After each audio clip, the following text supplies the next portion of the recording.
नदी किनारे मोरा मोरा बोले, नदी किनारे मोरा मोरा बोले, हरियर साड़ी छपाने को कहेली समधि के वाइफ।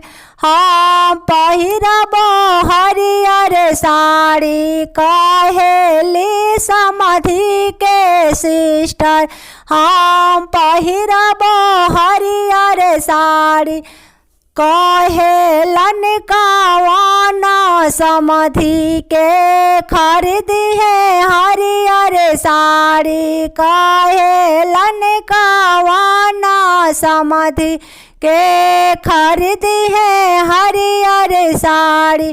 के ले जइहे पहुँचाने को नदी किनारे मोरा मोरा बोले, हरियर साड़ी छपाने को कहेली समधि के वाइफ।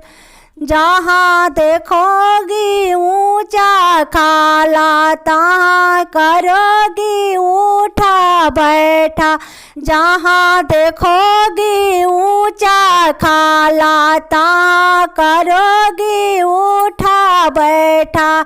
जहाँ देखोगी ताल पोखरा छोड़ देंगे झपिलाने को नदी किनारे मोरा मोरा बोले, हरियर साड़ी छपाने को कहेली समधि के वाइफ।